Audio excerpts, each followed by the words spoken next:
ಖಂಡದಲ್ಲಿ ನಮ್ಮ ಯೂನಿವರ್ಸ್ ಅಲ್ಲಿ ಮೊಹಮ್ಮದ್ ಪೈಗಂಬರ್ ಅವರ ಜನ್ಮದ ದಿನಾಚರಣೆಯನ್ನ ಅವರ ತತ್ವ ಸಿದ್ಧಾಂತ ಅವರು ಹಾಕಿಕೊಟ್ಟಂತಹ ಬುನಾದಿ ಈ ಮಾನವ ಜನ್ಮದಲ್ಲಿ ಹೆಂಗಿರ್ಬೇಕು ಅಂತ ಹಾಕೊಟ್ಟಂತಹ ಕೊಟ್ಟಿದ್ದಾರೆ. ಅದನ್ನು ನಾವು ಬದುಕ್ತಾ ಇದ್ವಿ. ಅದಕ್ಕೋಸ್ಕರ ಇವತ್ತು ಅವರ ಹುಟ್ಟಿದ ದಿನಾಂಕವನ್ನ ನಾವು ವಿಜೃಂಭಣೆಯಿಂದ ಹಬ್ಬವಾಗಿ ಇಡೀ ನಮ್ಮ ದೇಶದಲ್ಲಿ ವಿಶ್ವದಲ್ಲಿ ನಾವು ಆಚರಣೆ ಮಾಡ್ತಾ ಇದ್ದೇವೆ ಈದ್ ಹಬ್ಬವನ್ನ, ಈದ್ ಮಿಲಾದ್ ಹಬ್ಬವನ್ನ. ಇಂಥ ಒಂದು ಪವಿತ್ರವಾದ ಹಬ್ಬದಲ್ಲಿ ನಮ್ಮ ಅವರ ವಂಶಸ್ಥರೇ ಆದಂತಹ ಗುರುಗಳು ಬಂದಿದ್ದಾರೆ. ನಮ್ಮ ಪೈಗಂಬರ್ ಅವರ ವಂಶಸ್ಥರು ಬಂದಿದ್ದಾರೆ ಯುಪಿಯಿಂದ. ಹಾಗೂ ನಮ್ಮ ಹಿರಿಯರು, ನಮ್ಮ ವಕ್ಫ್ ಬೋರ್ಡ್ ಅಧ್ಯಕ್ಷರಾಗಿದ್ದಂಥವರು ಶಾಫಿ ಸಾಹೇಬ್ ಬಂದಿದ್ದಾರೆ. ನಮ್ಮ ಮಾಜಿ ನಮ್ಮ ಸ್ನೇಹಿತರಾದ ಕಾರ್ಪೊರೇಟರ್ ಜಾಕೀರ್ ಬಂದಿದ್ದಾರೆ, ವಿಷ್ಣು ಬಂದಿದ್ದಾರೆ. ನಮ್ಮ ಗುರುಗಳು ಪೈಗಂಬರ್ ವಂಶಸ್ಥರು 40ನೇ ವಂಶಸ್ಥರು ಇವತ್ತು ಅವರು ಬಂದು ನಮ್ಮ ಮುಖಾಂತರವಾಗಿ ಕೂತಿದ್ದಾರೆ. ಈ ಕಾರ್ಯಕ್ರಮದ ಋಣಾರಿಗಳು ನಮ್ಮ ನಾನಾ ಅನ್ನ ಕುಟುಂಬದವರು ಅವರಿದ್ದಾರೆ, ನಮ್ಮ ರೌಫ್ ಇದ್ದಾರೆ, ನಮ್ಮ ಮುಜಾಬು ಇದ್ದಾರೆ, ನಮ್ಮ ಅಪ್ಪು ಇದ್ದಾರೆ, ಇನ್ನು ಎಲ್ಲ ನಮ್ಮ ಬಾಂಧವರು ನನ್ನ ಕ್ಷೇತ್ರದಲ್ಲಿ ನನ್ನನ್ನ ಇವತ್ತು MLA ಮಾಡಿದಂತಹ ಎಲ್ಲರೂ ಸಹ ಸೇರಿದರೆ ನಿಮ್ಮನ್ನು ನೋಡೋ ಭಾಗ್ಯ ಇವತ್ತು ಹಬ್ಬದ ದಿನ ನಮ್ಮ ಗುರುಗಳಾದಂತಹ ಮೊಹಮ್ಮದ್ ಪೈಗಂಬರ್ ಒಬ್ಬ ಹಬ್ಬದ ದಿನ ನಿಮ್ಮೆಲ್ಲ ಮಕ್ಕ ನೋಡೋ ಭಾಗ್ಯ ಸಿಕ್ಕಿದೆ ನಮ್ಗೆ. ನನಗೆ ತುಂಬಾ ಸಂತೋಷ ಆಗ್ತಾ ಇದೆ. ನಾನು ನಮ್ಮ ಗುರುಗಳು ಯಾರು ಗೊತ್ತಾ, CK ಜಾಫರ್ ಸಾಹಿಬ್, ದಿವಂಗತ ರೈಲ್ವೆ ಮಂತ್ರಿಗಳು. ಅವ್ರ ಜೊತೆ ನಾನು ರಾಜಕೀಯ ಕಲ್ತಿದ್ದವರು ಅಲ್ವಾ. ಅವರ ಆಶೀರ್ವಾದದಿಂದ ನನ್ನ ಗುರುಗಳು ಅವರೇ. ರಾಜಕೀಯ ಗುರುಗಳು ಅಂದ್ರೆ ಜಾಫರ್ ಶರೀಫ್ ಅವರು. ಜಾಫರ್ ಶರೀಫ್ ಅವರು ಕರ್ನಾಟಕದಲ್ಲೆಲ್ಲ, ಅವರು ಇಂಡಿಯಾದಲ್ಲೆಲ್ಲ, ಅಂತಾರಾಷ್ಟ್ರೀಯದಲ್ಲಿ ಅಮೆರಿಕದಲ್ಲಿ ಯಾರು CK ಜಾಫರ್ ಶರೀಫ್ ಅಂದ್ರೆ ಹೇಳ್ತಾರೆ, ಲಂಡನ್ ಅಲ್ಲಿ ಹೇಳ್ತಾರೆ. ಅಂತ ವ್ಯಕ್ತಿತ್ವ ಇಟ್ಕೊಂಡವ್ರು. ಅವ್ರ ಜೊತೆಲಿ ನಾನು ರಾಜಕೀಯ ನನ್ನ ರಾಜ್ಯಕ್ಕೆ ತಂದಿದ್ದವ್ರೆ. ಅದರ ಪ್ರಕಾರ ನಾನು ನಮ್ಮ ಮುಸಲ್ಮಾನ್ ಅವರ ತತ್ವ ಸಿದ್ಧಾಂತವನ್ನ ನಾನು ನೋಡಿದ್ದೀನಿ, ಕಲ್ತಿದ್ದೀನಿ. ಆ ಅದೃಷ್ಟನೇ ನನಗೆ ಇವತ್ತು ಇಲ್ಲಿ ಸೀಟ್ ಸಿಕ್ಕಿದೆ, ನೀವೆಲ್ಲ ಗೆಲ್ಸಿದೆ. ಇವತ್ತು ನಾವು ಹಬ್ಬ ಆಚರಣೆ ಮಾಡ್ತಾ ಇದ್ದೀವಿ ಈದ್ ಮಿಲಾದ್. ಈದ್ ಮಿಲಾದ್ ಅಂದ್ರೆ ಏನು? ನಾವು ಊಟ ಮಾಡ್ತೀವಿ, ಬಟ್ಟೆ ಹಾಕ್ತೀವಿ, ವಿಜೃಂಭಣೆ ಮಾಡ್ತಾ ಇದೀವಿ. ಆದ್ರೆ ನಿಜವಾದ ಈದ್ ಮಿಲಾದ್ ತಿಳ್ಕೊಬೇಕು ನಾವು. ಮೊಹಮ್ಮದ್ ಪೈಗಂಬರ್ ಅವರ ಹುಟ್ಟಿದ ದಿನ.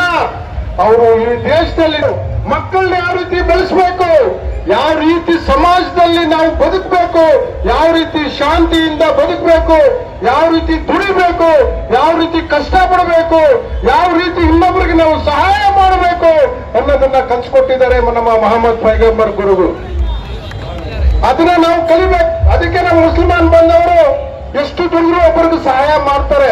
ಯಾಕೆ ಸಹಾಯ ಮಾಡ್ತಾರೆ ಅಂದ್ರೆ ಬಡವರು ಸಹ ನಮ್ಮ ಜೊತೆಲಿ ಇರಬೇಕು, ಅವರು ಉಪವಾಸ ಇರಬಾರ್ದು, ಅವರು ನಮ್ಮ ತರ ಚೆನ್ನಾಗಿರ್ಬೇಕು, ಅವರು ನಮ್ಮ ತರ ಬಟ್ಟೆ ಹಾಕ್ಬೇಕು, ಅವರು ಸಹ ಈ ಸಮಾಜದಲ್ಲಿ ಈಕ್ವಲ್ ಆಗಿರ್ಬೇಕು ಅಂತ ಗುರುಗಳು ಅದನ್ನ ಹಾಕೊಟ್ಟಿದ್ದಾರೆ. ಆದ್ರೆ ನಮ್ಮ ಜನ ಕೆಲವರು ದುರ್ಬಲವಾಗಿ ಹೇಳ್ತಾರೆ. 1900ರಲ್ಲಿ ಸ್ವಾಮಿ ವಿವೇಕಾನಂದರು ಅಮೆರಿಕದಲ್ಲಿ ಹೇಳಿದ್ದಾರೆ, ಮೊಹಮ್ಮದ್ ಪೈಗಂಬರ್ ಅವರು ಏನ್ ಹೇಳಿದ್ದಾರೆ ಅಂದ್ಬಿಟ್ಟು ಅಮೆರಿಕದಲ್ಲಿ ಹೇಳಿದ್ದಾರೆ ಸ್ವಾಮಿ ವಿವೇಕಾನಂದ ಅವರು.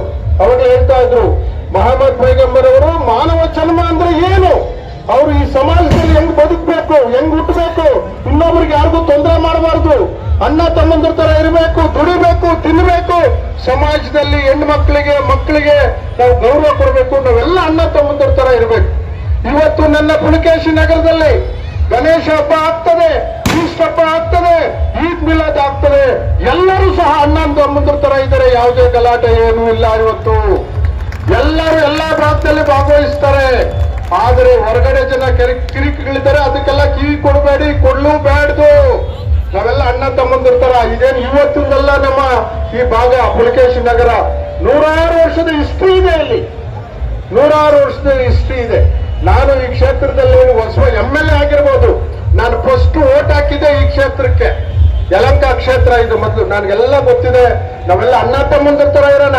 ಬಂಧುಗಳೇ, ನಿಮ್ಗೆಲ್ಲ ನಾನು ಇವತ್ತು ನೀವೆಲ್ಲ ಎಷ್ಟು ಶಾಂತವಾಗಿದ್ದೀರಿ.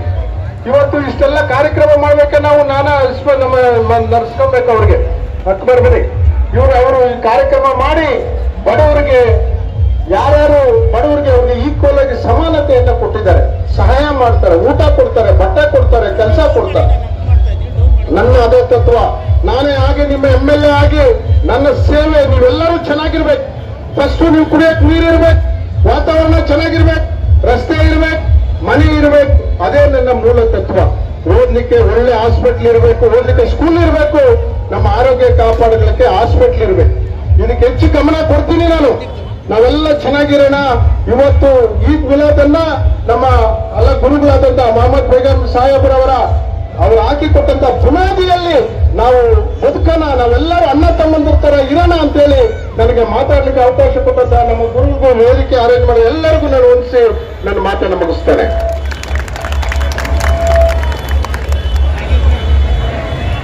मदरात आज आल कर्नाटक मिलाद में जुलूस गौसे आजम हुजूर सरकार राशिद मियाँ दुआ फरमा यहाँ पर मौजूद है और इन्हीं के साथ साथ अल्हम्दुलिल्लाह हमारे साथ नाइब हाशिम मियाँ हुजूर शहीद शाह खिताबत हुजूर शेख अशरफ असूर साहब की भी यहाँ पर मौजूद है और इन्हीं के साथ साथ आज अल्हम्दुलिल्लाह सरकार मोहम्मद उमर आमिर कलीमी शाह उर्फ फकीर नवाज रहमतुल्लाहि तआला के फर्जंद अर्जुन अहले सुन्नत अलहाज़ इस्माइल शरीफ उर्फ राना वासी साहब की जानिब से इंशाअल्लाह जो हमारे लीडरान यहाँ पर आए हुए हैं, जनाब जाकिर साहब हैं, मुजाहिद साहब हैं, जितने भी हैं अपना इजहार ख्याल फरमाएं। मैं आप के सामने या जाकिर साहब से गुजारिश करता हूँ कि कुछ बातें आप लोगों के सामने पेश करें और जो पीछे तुरंत मेहरबानी होगी यहाँ पर कुछ खुसूसी बातें अपना इजहार ख्याल फरमा रहे हैं।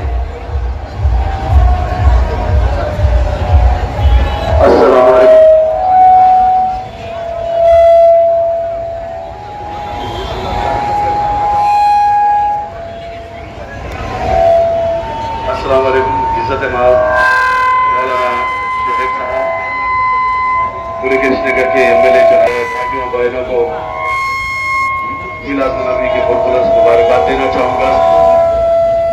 आज जो दिन है जो आज पूरी दुनिया में मनाया जाता है और हर मुसलमान को ये बहुत बड़ा दिन है, तो मैं भाइयों और बहनों को मैं ईद मिलाद नबी की खुरपुरस मुबारकबाद देना चाहूंगा। जैसे कि हमारे एमएलए साहब ने बताया, ये ऐसा दिन है, दुनिया कायम हुई अल्हम्दुलिल्लाह हमारे नबी के लिए और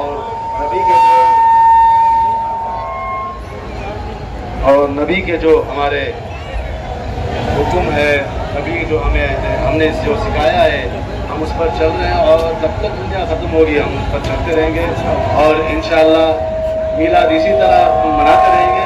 और आप सब से यही गुजारिश है कि जो डीजे बैन किए हैं वो सबको अब खत्म करें, बस दरूद शरीफ पढ़ते हुए जुलूस में निकलें और नमाज का एहतमाम करें और जहां हमारा जुलूस खत्म होगा वहां पर बयानात होंगे, तो आप सब तकबीरात के साथ अल्लाह का नाम लेकर और दरूद शरीफ पढ़कर जुलूस में निकलते रहें। शुक्रिया, अस्सलाम वालेकुम।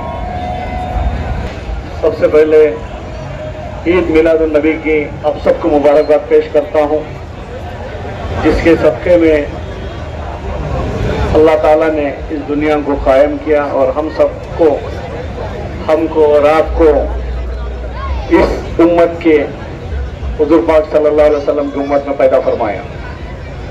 मैं सबसे पहले उलमा इकराम को मुबारकबाद पेश करता हूँ, बहुत दूर से तशरीफ़ लाकर हमें हुज़ूर सल्लल्लाहु अलैहि वसल्लम के शान में हमारे सामने आप लोगों के सामने बयान करेंगे।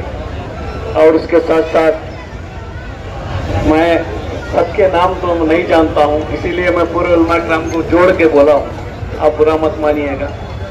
और इसी के साथ साथ हमारे एस श्रीनिवास साहब, इस हल्के के एमएलए साहब, उनको भी मुबारकबाद पेश करता हूँ, ताकि उन्होंने बहुत कम अल्फाजों में बहुत कुछ बोल दिए। उन्होंने हुज़ूर पाक सल्लल्लाहु अलैहि वसल्लम